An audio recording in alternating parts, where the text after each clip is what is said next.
It's time once again to slip into your camo, grab your bow, and join us out in the field for another episode of the Up North Journal, presented by PSE Archery. The Up North Journal crew is knocked and ready to rock for another exciting adventure. So let's step outside and hit the trail. This episode of the Up North Journal podcast is brought to you by PSE Archery, Carbon Express, Fourth Arrow Camera Arms, Wind Scent Hunting Sense, Killer Food Plots, Seeds, Supplements, and Attractants, Cabela's, Spot Shooters, Limb Walker Turkey Calls, Antler Action, Family Tradition Tree Stands, and Twisted Mind Bowstrings. And don't forget, you can catch us in syndication at 2 p.m. Eastern Time on goodtalkradio.com. Welcome back to another episode of the Up North Journal, everybody. I'm host Mike Adams, sitting in the cabin tonight on a beautiful Sunday evening. a nice cool one, but sunny. It has been sunny. It's been a great weekend. Is the sun set yet? You know, we're getting to that time change right now where things are getting a little funky with the lighting, you know, and then we're going to flip it actually 2 weeks or next week. When is it? I think it's next week. Is it? I think so. Sweet. So, but we got somebody right now that's driving down the road, and we've kind of had him on hold. So why don't we just get started? Let's do it, and let's get him on the show because we met this guy back at Cabela's grand opening in Chesterfield. Absolutely. The one and only Tim Andrews from Rush Outdoors. How's it going, Tim? Good, buddy. How are you? Oh, man, we are doing fantastic. Mike and I are glad to have you on the show, and thanks for letting us talk to you as you drive through Canada. It's our first call from Canada. Yeah, this would be our first international call. Yeah. Well, no. We had people from England. Oh, that's right. That's right. Yeah. Okay. So, but how are you, man? I saw you Saturday at Outdoorama. We met at Cabela's. But how you been? I've been good. Been busy. I've been doing a lot of traveling here, doing sport shows. Like I said, right now driving back home after being in beautiful state of Michigan. Got to work the next 2 days, and then I fly to Sioux Falls, South Dakota for another seminar series. It's that time of year, isn't it? It's that time of year. Hey, It is. And after that, it gets fun. Turkey season starts. how many hour drive is it from Michigan to New York, where you're going back home? About 5.5 hours, but what usually either hinders me is the border wait, depending on how quick I can get through the border. Oh, okay. Wait time. 5.5 isn't too bad. No, that's not as bad as what I thought it would be. 5.5 hours, I still can't be at my cabin. I could be in Kentucky, or I'd be above the bridge. Right. That's about it. Or we could be in New York. Or we could be in New York. That's right. Right on. But hey, you know what? How's Rush Outdoors doing, and how's that show doing? You got a new season coming up, don't you? It's been a great run. We started out with a regional show 6 years ago. We're filming for season 7 that'll start this October.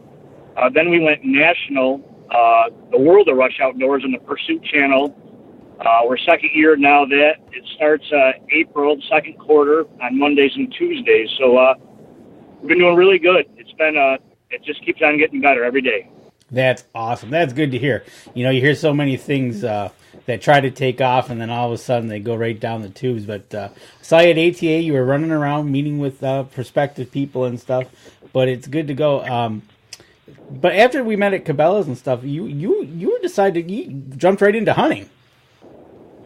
Yeah, I went to Wyoming for antelope hunt early archery season, and the hunting gods were with me. The first morning, 3 hours into it, I shot a real nice antelope. Then got to do a little fishing there, and it was off to a great season. My whole season was pretty much one of those ones you like to have. I like to have one every year, but you know how that goes. Right, exactly. So you were hunting for a total of 3 hours. 3 hours. And then you got what you were after, and then you got to fish? Yeah, there was a private reservoir on the ranch. Caught a real nice rainbow. It was just a good trip. You know, the weather was, if anything, it was cooler for that time of year in the middle of August. I mean, in the morning it was in the low 30s, believe it or not. Now, did you shoot him with a bow or a gun, or what was it? Yeah, I shot him with a PSE Evolve, the brand new one last year. Hard shot him. He went 20 yards, dropped on film. It was just a great hunt. How you like that Evolve PSE 3035? Oh, I love it. It's a great shoot and go, forgiving. It's a great company, PSE. There's no doubt about it. That's a true statement there. Their sponsors are ours as well. But, you know, then you went to, what were you catching while you were fishing? He was catching rainbows. Rainbows. They had rainbows. Yeah. I wish I had the photo of it because I saw it today on Facebook, and that fish had so much color, and it was beautiful. Really? Yeah, it was like a painting. Oh, it was. That was just a great trip. You know, 3 of my buddies and I, we made a deal with a rancher, and we went out there. Everybody killed their antelope, did some fishing, just had a good time together. And it sounds like you were leading the way. You got done hunting early. You went back, caught dinner. Yeah, that was great. It was a great trip. And then from there, I did a little hunting in New York. And our season opens the 1st, like you guys, and got lucky enough to take a real nice buck, New York buck, with my PSE again. And it was off to a great season. You know, we got that picture up for the people live on Facebook. Got a picture of you with the Evolve there, and you're holding that deer. Now, for you in New York, that area, is that a typical size deer, big, small? What for New York? For what do you see? We're getting some bigger deer, of course. If we have the potential to be just like the Midwest, but the way the deer regulations are, they just, you know, a lot of 1.5-year-old deer get shot early, and that buck walked out, if you're looking at it, I think it was on the 8th of October. It was warm, and I wasn't going to go hunt that afternoon, but I thought I'm not going to shoot one sitting on the couch. I was on vacation, so I went out there, and 25 minutes later, maybe, I shot that buck, believe it or not. Boy, your sits are real short, it seems like. Just get out there and bang. I love that. If you're happy with it on the first day, shoot it then. Right. Excuse me. If you're happy with it on the last day, shoot it on the first. There you go. Right, exactly. And, okay, so now you've spent about 3 hours and 25 minutes out in the woods, and you've man, I must be missing something here, but that is awesome. But it looks like that buck that you're sitting over a food plot. What have you got planted? Is that clover that I see in the background? Believe it or not, no, that was a field that we were so wet in the spring that the farmer didn't plant anything. That's just natural grass coming up there. I shot him over on one of our food plots about 100 yards to the west. He came out, and I thought he was going to go the opposite way, and I was self-filming for the TV show, and he came right in my lap, and I came to full draw, and of course he stopped behind a tree, so I had to wait for him to clear that, had to come out at full draw, adjust my camera, and then redraw, and got lucky and made the shot, and he went 100 yards and dropped. Now, do you always do self-filming for the show, or were you just happen to be that time? Yeah, pretty much. It's turned into like a total challenge for me. I love the challenge of trying to do both. I mean, sometimes it's a little shaky, but I think people can relate to that more. And plus, having a cameraman, it adds to the cost, it adds to the scent control, and I just like doing it by myself. Matter of fact, almost everybody now on Rush Outdoors, our pro staff, pretty much self-films. Oh, no kidding. How many do you have on staff? We have probably around 5 or 6 pro staffers. We have a couple of field staffers. What happens is there's a segment of our show called Rush Uncut. Okay. It's where you join the club for $25, you get a hat or a T-shirt, and then no matter what you're filming, if it could be your child catching his first fish or you shooting a deer or whatever, you send your footage in to us. Our editor cleans it up, and we air it. We air 2 or 3 little clips every segment of the show, every show. Oh, okay. I see how you do that. So it's kind of like uncut and everything. All right, cool. Yeah. And then what happens, you know, there's always the cream always rises to the top, and you'll have that one guy that just has the knack for it. So what we do is we make him field staff, whereas he has all the connections with our partners, the companies we deal with, to get product at a better rate, which gives them more of an incentive to film more. And then when they really hit make the next step is when we go to pro staff, where all the product from our sponsors is given right to them. Oh, that's awesome. Okay, now I gotta take you back a little bit. So was this a dream of yours that started it out, or how did this all end up? How did this all evolve? A friend of mine that used to work for Gander Mountain and Ithaca Guns wanted to start a TV show, and at the time I was filming for Deer City, USA and Outdoor America out of Michigan, and they'd asked me to host it, and I wasn't sure because I was already on the Outdoor Channel, but I talked to my family and stuff, and I said, what do you think? And my wife told me, she said, well, are you ever going to be host of that Deer City USA or Outdoor America? And I said, no, probably not. She said, having host on your resume is pretty strong. So at the time when I took the position of hosting, Rush Outdoors, we were just on one channel. And then after that, we've grown to, we're on 8 networks that run year-round on our regional show. That's awesome. That just you went out there and you took it and went after it, and now look at you. That's some great story behind there, getting there, and then cool, really cool. But after that New York buck, where did we go from there? Well, I went to Nebraska, and I killed a nice buck in Nebraska the year before with my bow. And this year, I go with a buddy of mine every year, and the rancher's cattle were in a lot of my places, and I had ran into cattle everywhere I went, it seemed like, and it just wasn't happening for me. My buddy killed a great buck. I didn't. And then I took him back to the airport, and then I drove on to Wyoming. And out in Wyoming? I was in just north of Hewlett, Wyoming. I have some friends that are ranchers there, and kind of funny story. That was my 3rd year there, and the last 2 years I killed on the second day of the hunt. And this year, my 3rd year, guess what? Killed again on the second day. Oh, I tell you, you know what, man, you are having so far 4 animals, the season of a lifetime. And we got a picture up, we got a picture of you with that Wyoming buck, and we see snow in the background. How's the weather? It was 18 degrees out, and I was doing. I have a deal made with a rancher, and they have a couple ground blinds set up for me. And so what the deal is there, it's probably an 18-mile drive from my hotel to there. And then what happens is I meet them at the gate at the ranch, and they drive me out to the one blind, and we make an arrangement. Either they come move me at noon, or first day I sat till noon, and then I walked about 1.5 miles to my other blind and set up there. And then saw a bunch of deer, saw probably 35 deer, probably 15 bucks, nothing that I wanted to make a TV star to.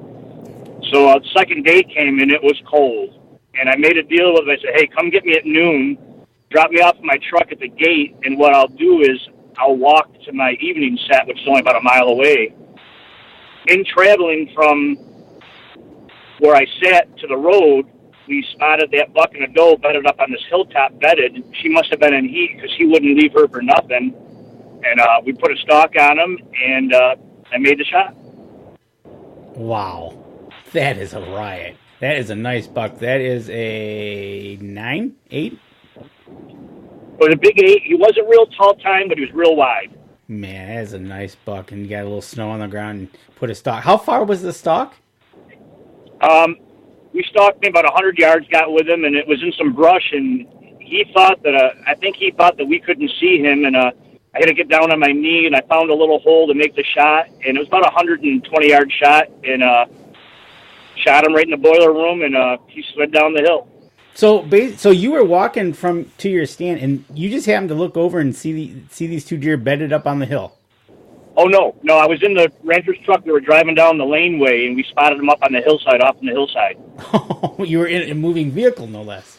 Wow. Well, I got to imagine, too. We drove past them. I say they're probably used to seeing those vehicles drive back and forth, aren't they?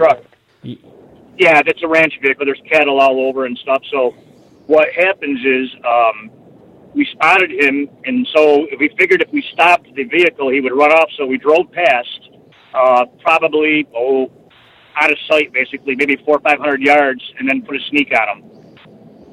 Jeez, oh, Pete, that is awesome. And it sounded like you were trying to self-film this, right? Yeah, it was kind of a funny story. I knew that I wasn't going to be able to do both. So I had the rancher with me, Josh, and I said, have you ever ran a camera before? And he said, no. And I said, well, in about 3 minutes, you're not going to be able to say that. And he did a great job. Oh, that's awesome. Hey, you have to improvise when you're in the field. You know, something like that happens and you're not expecting it. You make the best of the situation and use what you got. Yeah, they're great people. Renell and Josh Taylor, they have a great ranch. The family is just good people. It's like I said, it's my third year, and I'm going back again this year. Awesome. Can't wait for that. That's for sure. So, but okay, so you are just on a roll here. Well, I tell you what. Why don't we take a break? We step outside. We'll take our first break. We'll come back. We'll kind of pick up on the rest of because we're not done yet. There's more pictures here to show. So I know but he's got such short stories. Yeah, I know it. They don't take long to happen. So I tell you what, we're going to step outside and we'll be back here in just a moment. So hang with us. PSE Archery has reinvented the way you buy bows. From now on, you can make the most educated decision possible by basing your bow choice specifically on your shooting needs and goals. All you need to do is ask yourself, what kind of shooter am I? What do I want to achieve? PSE will help find the right category for you. So, what kind of shooter are you? Find out at psearchery.com. Killer Food Plots have been helping property owners for over 20 years create premier whitetail habitat. Whether replenishing your soil with their all-natural Organics Fusion pellets or planting a premier KFP food plot seed blend to help your deer rebuild their bodies through spring and summer while supplying the much-needed high energy during and after the rut, you can trust that Killer Food Plots family and their products will help your deer achieve their full potential.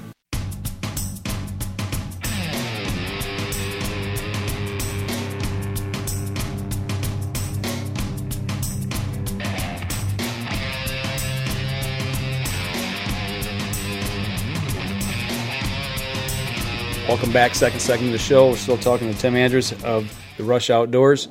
And we've talked about the great success that he's had, the short sits, getting out, and just having everything happen. Improvising with a cameraman? Yeah, and so many times you go out, things don't go the right way all the time. And then once you kind of start stringing some things together and having some luck fall your way, it just makes for a great season. I got to imagine that that kind of put you on a roll going into the rest of the season, didn't it, Tim? It did, and we all know that I've had my bad seasons. We all have. It's just when you have it, take it for all it's worth and enjoy the ride.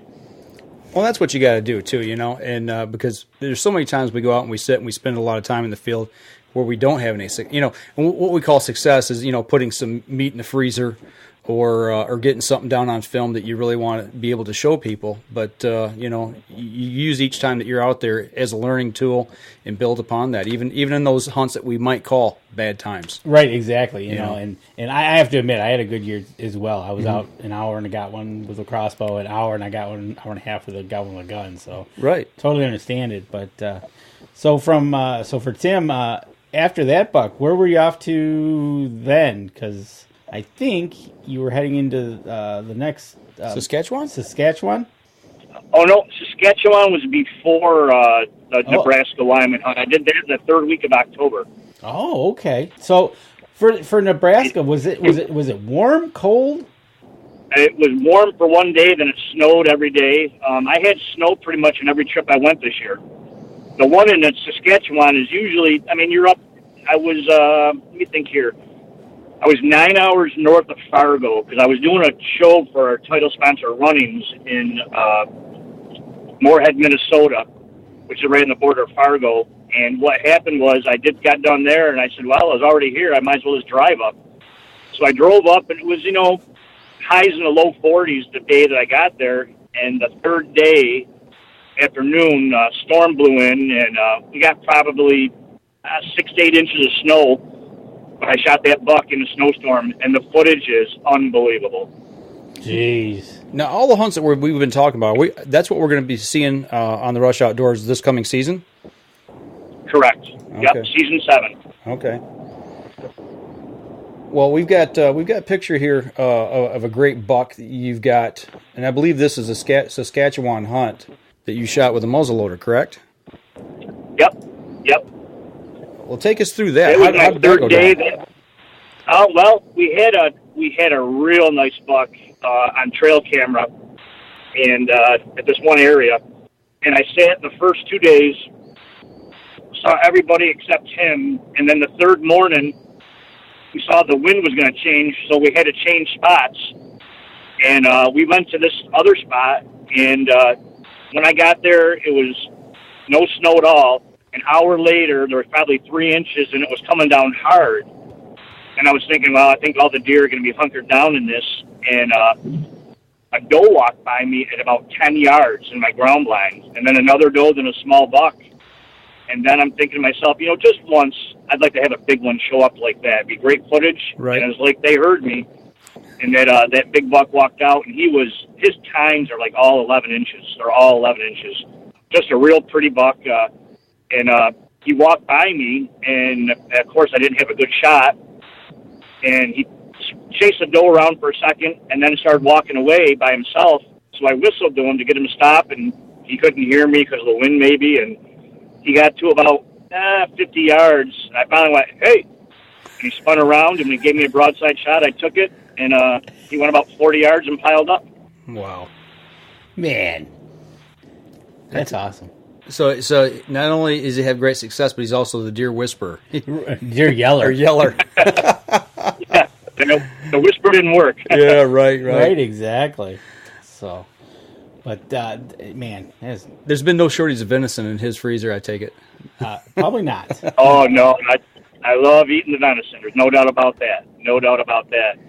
Well, every year I try to get some sausage made, too. I had some sausage made by a local guy that does a great job of it, and I have 40 pounds of that done, and I'm going to make 30 pounds with a buddy of mine, and maybe we make fresh Polish, and that comes out very good. So I'm going into summertime with around 70 pounds of sausage. Nice. Ready for the barbecue and everything. No kidding. Now, you just don't do the old deer hunting thing. You do fishing as well, correct? Correct. Yeah, we have a good friend of mine that's is a charter boat captain on Lake Erie, Barcelona Charters, Brad and Darcy Smith. They have been so good to us. We've done 2 years with them fishing, and this year we had another great trip. We ended up, hold on a second here, make sure I don't miss my turn. We ended up getting out there. The first day we tried, we got blown off. We couldn't even get on the water. So we redid it in September, right after I had a great goose hunt in New York, and we ended up catching a bunch of walleye, and we were also getting a bunch on the graph on the bottom, and we figured there was a lake trout. So I said, let's drop a rigger down there, and we did, and lo and behold, I caught a monster laker, biggest one I ever caught. Yeah, we got a picture here. That thing's a hog. How big is that? If I remember correctly, it was just over 20 pounds. That is a hunk of fish. And it looks like the weather there is just beautiful. You guys, I mean, you're wearing short sleeve shirts, blue skies. You talk about the storm the day before, but the water behind you looks like it's pretty calm. Yeah, it was a little rip at first when we got on there, which I don't mind. And then it laid down, and I think we caught 2 or 3 walleye over 8 pounds, and a lot of the good eating size there, that 3 to 5 pound range. We love those. Mm-hmm. Yeah, you got a whole thing, a whole rack full of fish there. I mean, you definitely see the lake trout, but you can see all the walleye as well. Now, that fishery up there in that area, is that the predominant fish? I mean, is it pretty much people up there walleye fishing, doing a little bit of lake trout fishing, or is perch and crappie and all the other species there as well that people go after?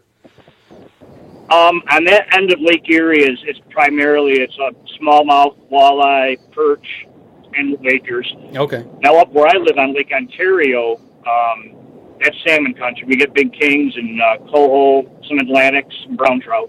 Okay. Now, that's the one Great Lake I've never been on, or even seen, actually. How does that compare to, like, Lake Erie? You know, I mean, fishing-wise, other than, like you said, the species, but how does the water play? Is it, do you get big... Yeah, we got big rollers in Ontario. Well, you do in Erie as well. It just... Lake Ontario is a mean lake. It's like Superior. Well, they all can be mean. Sure. But, you're trying to, fish, and sometimes fishing trying to fish and get good footage filming, you got to try to have somewhat calmer waters. Otherwise, your viewers are going to get seasick. Right? that makes sense. Now, do you fly fish as well?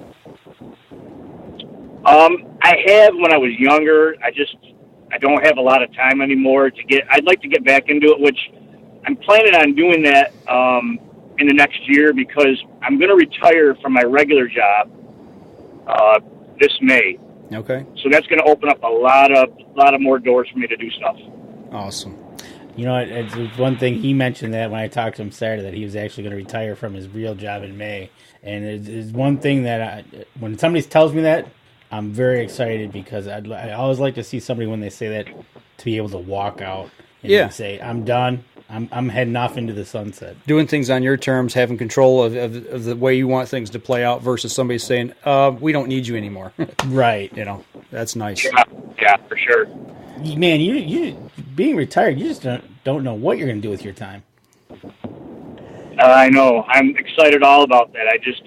I'm going to take like a good couple weeks and just sit back and rewire. And, well, believe it or not, my first week of retirement, I have a show in Connecticut and New Hampshire for our runnings, our title sponsor. They're a Midwestern store that's getting really big in the Midwest, getting really big in the East.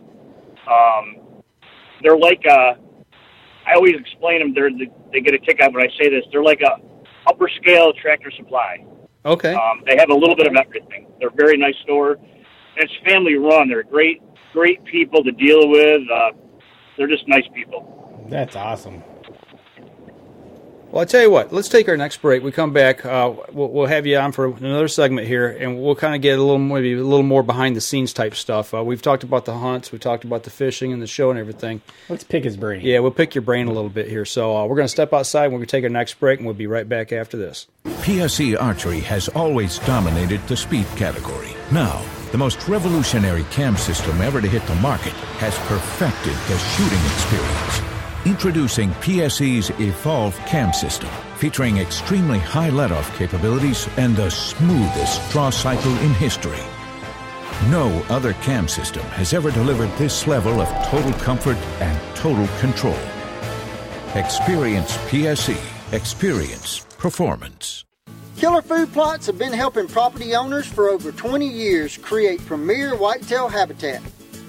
Whether replenishing your soil with their all-natural Organics Fusion pellets or planting a premier KFP food plot seed blend to help your deer rebuild their bodies through spring and summer while supplying the much-needed high energy during and after the rut, you can trust that Killer Food Plots family and their products will help your deer achieve their full potential.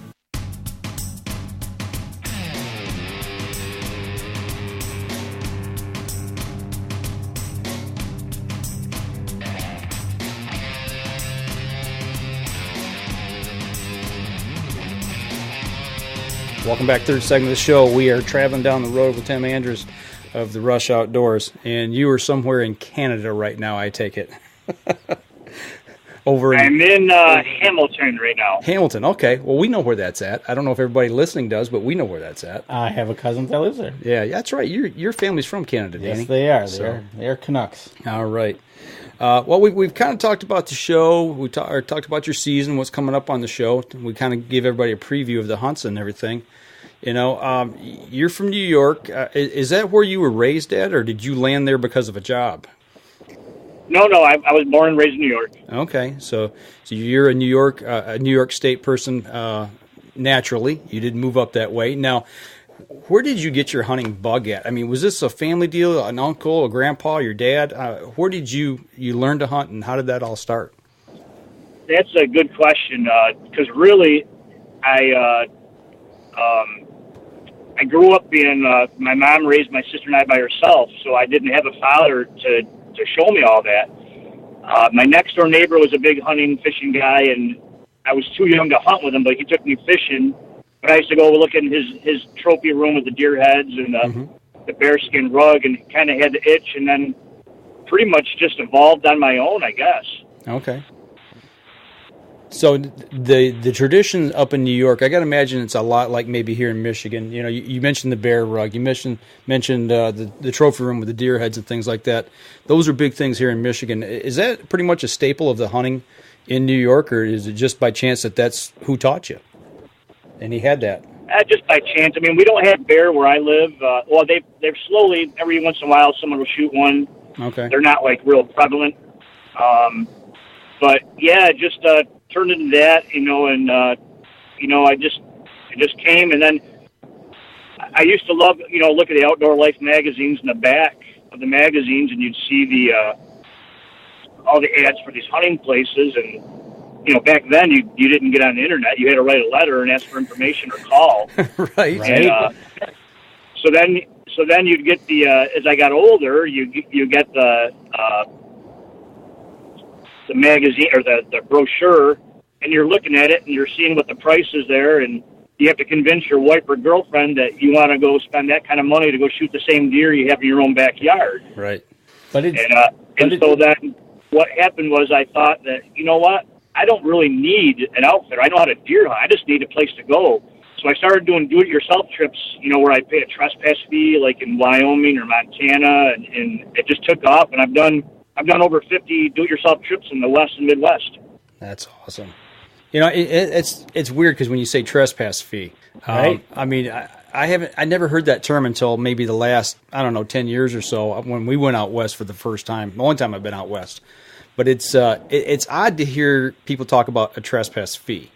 You know, that's just the terminology they call it, but that's, you know, what we have to deal with. But yeah, you're right. You know, we sit and look at magazines. That's what I did, you know, when I was younger, looking at hunting magazines, and that's kind of before the internet. And, you know, it's funny you mentioned that because yesterday at the show that you were at, I actually signed up for a magazine, the Woods and Water News and Michigan Outdoor News, two of them. And that's something that we've gotten away from because of the internet. But I enjoyed sitting there looking through it today, you know, by the fireplace. Absolutely. So.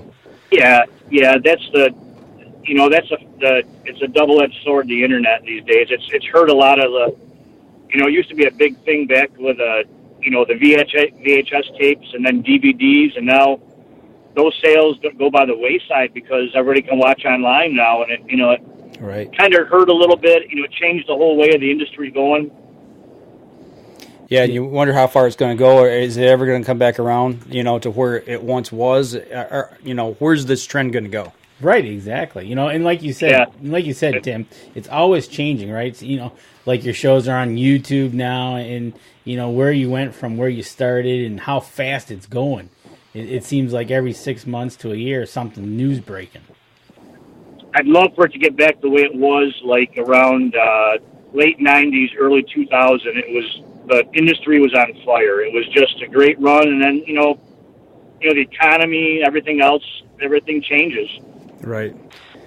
Did you ever think that the industry would change? You know, that you'd be involved in the industry like it is now, like you are right now? No, I used to hope. I used to hope and wish, and then it slowly. You know, I've been with Realtree now 22 years as a national pro staffer, and without them, I would have never been able to do any of the stuff that I've done. They were definitely the platform to work off of. They're a great company.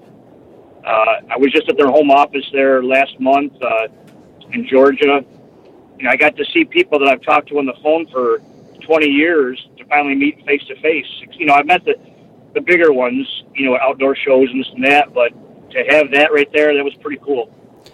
You know, like you said before the internet, you know, you'd talk over the phone, like you said, and, you know, the industry was in its infancy. You'd make those conversations over the phone or via mail or what have you. But now with the trade shows and with the internet and things of that nature, you know, it's just, to me, it's just, even though it seems to me like it's gotten a little smaller and a little tighter, but yet and still those relationships, they just continue to grow, and you build upon those things, and great things happen. You know, and Tim's right. Look at, he did years over the phone or at the ATA show, and he finally gets to go meet the people that he's doing that with. And it's just, that's the society we are in, right? Yeah. And look what we're doing now. We're talking over the phone and live streaming on Facebook, and here we are. And we got a guy that's driving through Canada. Right. Okay, well, you're driving through Canada. We'll kind of wrap it up with this. We got some questions we'll ask you. We kind of throw to everybody we talk to. If you're driving down the road now, obviously you're talking to us, but when you hang up the phone, what's on your radio or on your playlist on your phone that you're listening to? Probably country music. So he's a country guy. Right on. What is it, contemporary country? Is it old country, bluegrass? What flavor?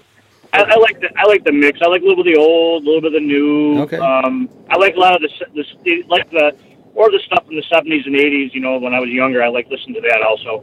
Right on. Nice. Okay, so you're driving, you're listening to your favorite country music, but you need a snack, or you're going to take a snack with you out in the woods. What's your go-to snack that you're going to take with you out in the woods every time? Trail mix. You know, we hear that from a lot of guys. Mix with the peanuts and the M&Ms, and I like that. And then I'm a chocolate fanatic, so usually a lot of times when I'm really bored, I'll sit and try to pick all the M&Ms out of it first. Yeah, I know. I hate to admit it, but I'm kind of the same way. When I have trail mix, I'll spread. If I can set it all out and spread it and unmix it, that's what I do. It helps pass the time, right? It does. Okay, another question for you. You've been very successful with fishing, with hunting, venison. What's your favorite recipe? Venison, fish, turkey, anything. What's your favorite recipe that I'm going to go make this tonight? You can't beat venison backstrap on a charcoal grill, as far as I'm concerned. That's one of my favorites. I like, fresh walleye or perch, fried up with some French fries. I mean, who doesn't like that? And I like doing stuff with the ground venison, trying different dishes. I love to cook, and outside or inside, doesn't make a difference. Now I know who to have in camp. Right on. The guy who likes to cook. Man, let him loose. He's got plenty of time to cook because he's laying animals down so quickly on these hunts. Right. So, okay. Okay, you've been out west. You've done all this hunting. What animals on your list that you haven't got yet that it's on your bucket list that you need to go get? I'm not everybody asks me about elk. That's always brought up to me. And elk, I've seen them when I've been hunting. I'm afraid because they say once you get the elk bug, you'll give up deer hunting. And I've got to shoot about another 100 whitetail or another 100 mule deer before I'm happy. Right on. I just love deer hunting. You're right. It just the deer hunting thing is just, I don't know how you could not like it. Well, see, and I wonder too if it's. I mean, like New York, you're talking about that hunting heritage. Here in Michigan's the same thing. We just got such a strong, deep background of hunting. I wonder if that's what plays into that. Exactly. I bet you it does. And we've got elk here in Michigan. I've never been lucky enough to hit the lottery and draw a tag. But, right, exactly. And so, okay. I do want to shoot a caribou, though. Okay. And that is one thing that I guess in the bucket. I'd like to do a caribou hunt someday, but, you can't do it on yourself. You do it yourself. You can in certain areas, but the travel part of it, I'd love to go do a drop camp in Alaska where they drop you off for a week and then come get you later on. That'd be kind of fun. There you go. See, you're going to have some time to do that after May. Well, I'll tell you what, before we let you go, where can everybody find your show at? Go ahead and plug the places where they can find you. Okay, we're going to be, first off, if you don't have the Pursuit channel, which out your way, we're on Pursuit channel starting this April, the second quarter, on Mondays and Tuesday mornings. I'm not sure the exact time off the top of my head. Okay. But you can also watch last season's Rush Outdoors. See, the World of Rush Outdoors on Pursuit channel. Rush Outdoors are a regional show, but it's the same show just with a different set of sponsors. Okay. So you can go to rushoutdoors.com, and on the sidebar, you can watch Season 6 right now. All Season 6 episodes are right there. Okay. And find you on Facebook as well. Oh, yeah. You got Rush Outdoors on Facebook. You can go to my personal page, Tim Andrus, on Facebook, if you have any questions or anything like that. And if you go to Rush Outdoors on Facebook, there's another one on there. You'll see the logo. It's red and white. You'll see the logo. give us a like. We'd appreciate that. Okay. Absolutely. You know, we've had him on the show. Go out there, give Rush Outdoors a like. Absolutely. Well, I'll tell you what, you're traveling down the road. You got a little ways to go yet, so we're going to let you get back to driving safely so you're not busy talking to us on the phone, but we appreciate you taking a little bit of time out of your night to talk to us on your way home. All right, thank you. Thanks again appreciate the offer of being on. All right. Thanks, Tim. We'll be talking to you. All right, take care now. All right, bye-bye. Okay, guys, we're going to step outside. We're going to take our last break here. We come back, we'll kind of wrap things up with kind of a few observations we had through the weekend of some of the things that we saw at the show. So we'll be right back after this. Acceleration is part of PSE's DNA. PSE pioneered the speed movement. Now they've developed the vapor category to help you find the most powerful bows on the market to fit you. High speed equates to intense power and building the momentum you need to be successful. Are you a vapor shooter? Find out at psearchery.com. Killer Food Plots have been helping property owners for over 20 years create premier whitetail habitat. Whether replenishing your soil with their all-natural Organics Fusion pellets or planting a premier KFP food plot seed blend to help your deer rebuild their bodies through spring and summer while supplying the much-needed high energy during and after the rut, you can trust that Killer Food Plots family and their products will help your deer achieve their full potential.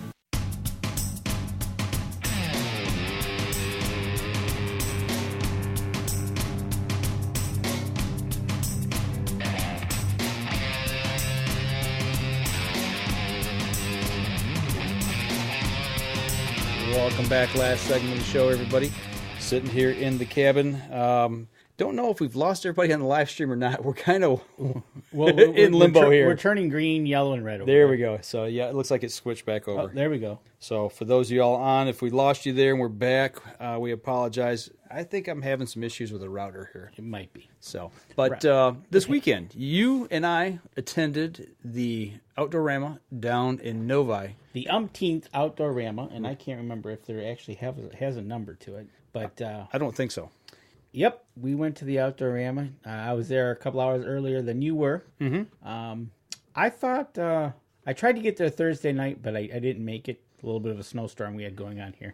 Okay. But I did want to go for Big Buck Night, but I didn't make it. So I ended up going Saturday morning, and it was busy. It was good to see. It was we pulled in. There was a lineup to get in. Mm-hmm. There was a lineup to get tickets. And it was elbow to elbow with people there. When we got inside, it was elbow to elbow, and it was good to see. It was good to see various ages, from strollers to wheelchairs. Right. You know, people getting out and enjoying that show. Now, that show's combined with a home show as well. Mm-hmm. So it used to be just one show itself. Right. But now they've combined it, which is kind of cool in a way, because I don't mind going down looking at the home stuff either. Right. That mini cabin in that back corner. Yeah, you know what, Shannon, my wife, she was with us. She went with me down there to the show, and she kind of looks at it. She goes, "Wow, that's got a loft upstairs in that. You know, it's like a little two-room cabin. What was it? Probably it was probably 24 by 16-ish. Yeah, I'm guessing. You know what? It was probably 16 by probably 24. Yeah, because I think they have to stay under a certain diameter, or not diameter, a width to get it down the road. Okay, yeah, I looked at that and I went, you know, that if I had that back in my hunting spot, I'd never come back to camp. I'd just stay out there, you know. It'd be my new hunting blind. But I didn't see the price on that. What did $34,000. 34. Well, okay, so it was a full blown cabin. Now, was it finished? I mean, did it have all the amenities and everything for that price? Yeah, right. Or not? There was no bathroom. Outhouse. Yep. There was no sink. There was no water. No fireplace. There was no. It was just you. That was the shell. The shell. Okay. You'd have to go in and you'd have to finish it. But it was finished on the inside. It though. was. Okay. Yes, it was. It was Gotcha. nice. I personally would like to have seen a fireplace in the corner. And, yeah. You know, there's a couple upgrades, but no, the show was saw Dave Wilkins out there. Mm-hmm. That was nice to see him there. Tried talking my wife into going for an African hunt. She was like, "No, we're not going until he opened the book and showed her that the camp has a swimming pool." And she's like, "Okay, we might do that." Right. So that changed her attitude. So Dave was having a good show. I talked to him a little bit and seen how the industry was doing for him. Right. He says it's doing pretty good. Yeah. He says he's not complaining. He says it could all be worse. Right. So, but and I tried to get back and talk to him, but he was busy. Mm-hmm. So that was cool. I saw Tim Andrews. Yep. He was doing seminars. I bumped into John Eberhardt there, one of our Michigan celebrity style hunters, and we talked to him quite a bit. Talked to him about some things going on here in Michigan with the DNR, and talked about my soapbox issue, and he agrees with me, which was nice to be able to sit and chit chat about that a little bit. Talked a little bit about the CWD issue, the TB issue, and just hunting and where it's going in general. Hope to have him on here soon. So we had a good conversation, and actually also want to give a shout out to Lance Valentine, who made sure that we got into the right place at the right time there at the show, and I stopped by his booth and talked to him a little bit. And we're going to have him on here probably in 2 weeks. Okay, cool. So he teaches walleye 101. So we're going to have him on, talk a little bit of walleye fishing. I told him, I said, I drown worms. And he goes, well, I can deal with that. So right. we can teach you. we can drown them with the best of them. So, but he's right here in our back door. He, hometown guy, and we're going to talk with him here. Yeah, get him on the show, and we'll see what's happening with him. I didn't get a chance to stop by. He was busy talking with customers, obviously.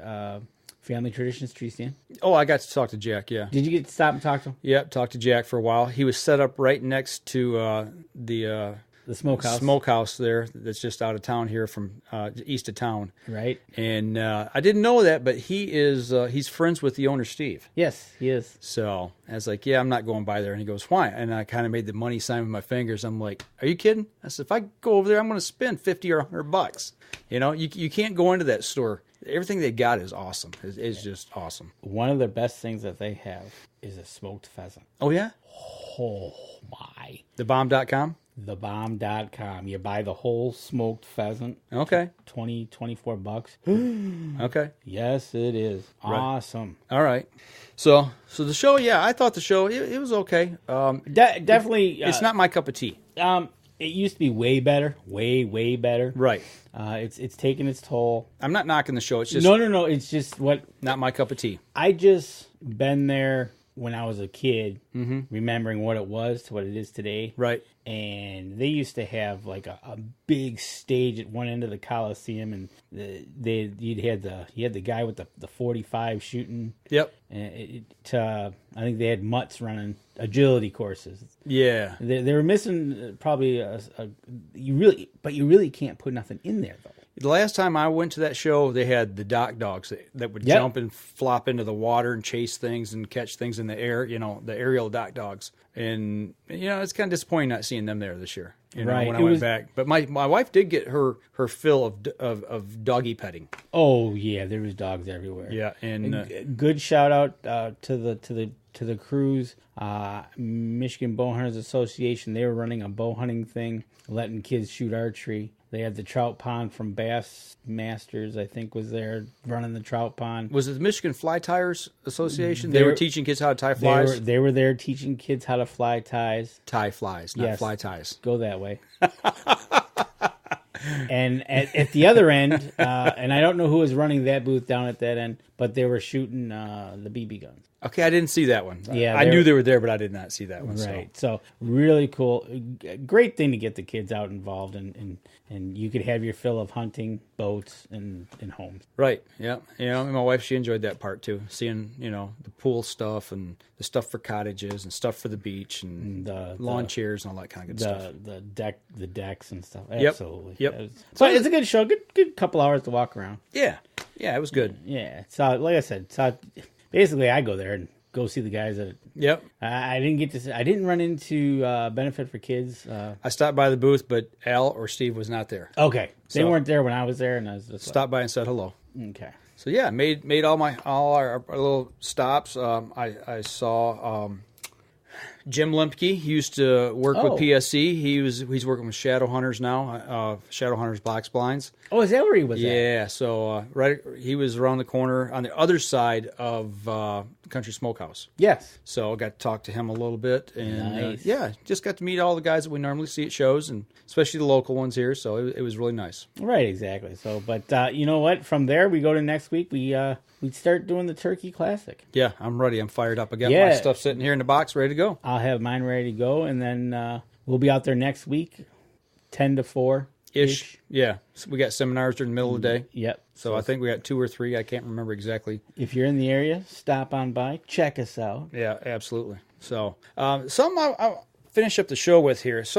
I'm back to books again, and a guy I work with, we got to talk, and he does podcasting as well, but he kind of dabbles in different things. And the one he was wanting to do was on Michigan murder mysteries. And he asked me, about a year ago, he says, did you ever hear about the story called Darker Than Night? And I'm like, name sounds familiar. I said, well, okay, remind me of what the setting was. And he said, the 2 hunters in Mayo. And I'm like, yes. Yeah, as soon as he said that, I knew exactly what he was talking about. This is the book on that. That happened in, I believe it was 85. I have to go back. I'm reading the book right now. I just kind of started into it. But 1985. November 22nd, they went missing. And 22nd, 23rd. It was second day of firearm deer season. And they traveled from your area down in Detroit. That's where they lived. And they went up north, 2 friends from high school, or childhood friends, and wound up coming up missing. And it took 18 years to find out what happened. It started in 1985, and it went on for 18 years. Yeah. Yeah, so I'm getting into that, and what's really interesting about this, and not only this book, but something else I watched this last night actually, is there's a new series on Netflix. It's called Flint Town. It's about Flint. Actually, Deb and Kelly have been watching that today. Oh man, the thing about it is this book. There's the area, the places that they were at, and where things happen, the roads. It's all where I travel. Yes, you go right through it every day. I travel going up to deer camp. Yep, you travel right through it. They're naming the little restaurants and bars they were at, and I'm like, I know where that's at. I know where that's at. I know where they stay, and it's like, wow. I knew it was Mayo, but you don't put those things together, right? You got Walkers and that downtown Mayo, and and then Deb and Kelly started watching the Flint thing. The Flint thing is talking about the city of Flint and where I work, where I spent most of my life growing up, where I deal with this every day. And it's talking about the water crisis. It's talking about the crime. It's talking about the police department, the things that are going on here in the last 3 years. And when I got done watching all 8 episodes yesterday, I just binge watched it. It was like I relived the last 3 years of my life at work. And that is season 1. Yeah. And then they're going to have another season? I don't know. I assume so. If you call it out as season 1, I would think. But it's like,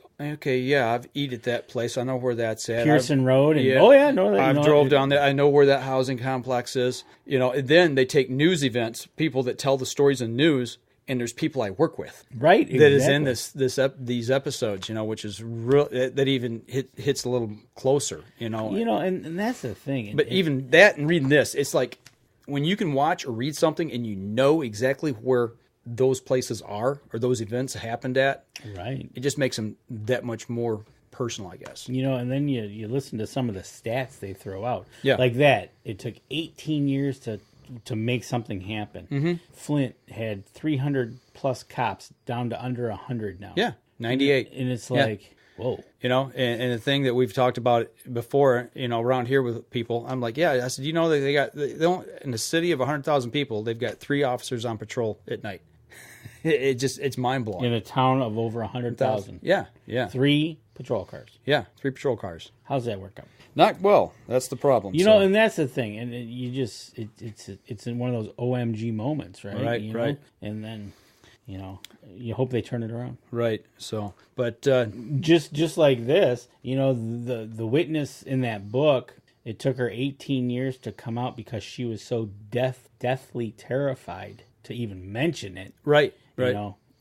Just like downtown Flint. Yeah, and I know some people personally who have ran across the guys that did that, and Yeah, they had a reputation. You get a chance, look it up on the internet or get the book and check it out because I've just started it, but I couldn't put it down. I had to put it down because we had to do the show tonight. So once I get done, I'm going right back to it. There you go. Try to finish it up. So I wouldn't mind getting that. I don't know if they got that book on digital. Oh, I imagine I wouldn't mind listening to that as I drive to work. Yeah, or drive from home from work. Right on. So. Well, I'll tell you what. You guys show up Cabela's next weekend. We're going to be down at Chesterfield Cabela's Saturday and Sunday talking turkey. So bring your questions. Bring yourself. If you got a call you're not sure about, bring it. And we'll help you out. We'll have our tools of the trade there. We'll help you recondition it or condition it and see what's going on. There you go. And if you get a chance, go on over to Rush Outdoors. Give them a like. Absolutely. Go check them out on Facebook. Yep. Tim taking the time to give us a shout while he's driving. Absolutely. Cool. Yep. Met him at Cabela's last year at the grand opening. Nice guy. Yep. Saw him again at ATA. Yep. Got to chit-chat with him there. So go over and check him out. Good guy. Does it the right way. Gets out, hits it hard. And I tell you what, I can relate to hunting and self-filming. It is extremely tough. Yes. It's a booger. It's a booger. That's why it's I've come to the conclusion anymore. I get my camera and stuff set up, and if I can get rolling, get everything right, and get something, that's great. But if I can't, it comes down to the shot first. Then I worry about the video. You're because right. It is so tough. It is, no doubt about it. And you know what? While you're reading your book tonight, I brought over some hunter sticks for you. Yeah, I see that. Yeah. Because I felt for you, man. You didn't buy nothing from the smokehouse, but Danny came through. Danny's Smokehouse. There you go. We need to make some. We do. We made some last year. I got 17 pounds of ground venison in the freezer that we need to mix up. Yeah, I got like 50. Yeah, well, we can mix this up. We'll go to town on it. So yes, we can. So, if you got a moment on Facebook, go check out Rush Outdoors. Check out Tim Andrews, and definitely share our show. Yeah, absolutely. Share our show and stop down next week and see us. So for the podcast, that's going to do it, folks. We're going to sign off, and we'll be back again next week. And don't forget, you can catch us in syndication at 2 p.m. Eastern Time on goodtalkradio.com. This episode was brought to you by PSE Archery, Carbon Express, Fourth Arrow Camera Arms, Wind Scent Hunting Sense, Killer Food Plots, Seeds, Supplements, and Attractants, Cabela's, Spot Shooters, Limb Walker Turkey Calls, Antler Action, Family Tradition Tree Stands, and Twisted Mind Bowstrings. Thanks for listening, and join us again here next week. Until then, remember, as we always like to say, if you're out on the water or in the woods, shoot straight and be safe. Until next week on the Up North Journal.